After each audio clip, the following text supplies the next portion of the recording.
2018 ang sinimulan ni Shane at ng kanyang asawa ang kanilang burger business. Gumawa ng bagong brand na ang focus, manok.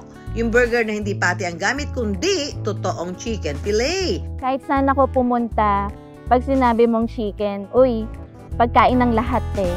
Kaya ang huge ng market niya. So nung ginawa namin siyang burger, doon nakita ng market na masarap pala siya, yung chicken na burger. Confident si Shane sa kalidad ng kanilang chicken burger. Pero alam din niyang kapag Cali Burger, buy one take one ang labanan. So we are the very first in the Philippines that offer this buy one take one chicken burger. It's a 100% chicken. Kaya feeling ko yun yung nagpasikat sa amin. For only 138 pesos, buy one take one na ang kanilang chicken burger. Isang patok na food deal na hindi lang basta mura, kundi malasa. Ang sikreto, sila mismo ang nagtitimpla at gumagawa nito. Pagkatapos ihanda, dinidifray ito ng 5 hanggang 7 minuto depende sa lutong trip ng customer.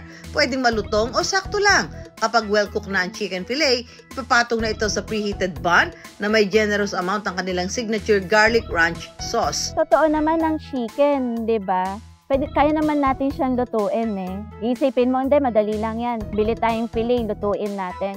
Pero dito, aside from the process or procedure na ginawa namin sa fillet, it's the sauce that highlights yung flavor ng chicken namin. Bukod sa garlic ranch, meron ding umayo sauce. Kung ang budget ay below 100 pesos, mabili rin ang kanilang buy one take one classic chicken sandwich na 98 pesos lang.